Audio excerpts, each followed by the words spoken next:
Hello, so today I'm just going to show you how to send a delayed email at a precise time um, using Outlook desktop. So here we have my email, and instead of just clicking on send, I'm just going to go to the option here.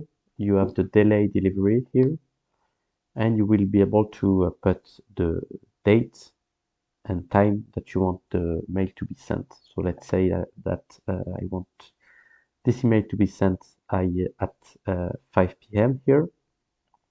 So I'm just going to do that, close, and then just going to click on send,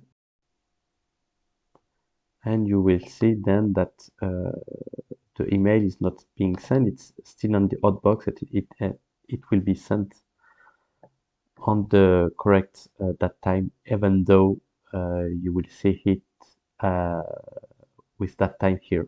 In reality, because it's in Outbox, it will not be sent before the date that you want it to be sent.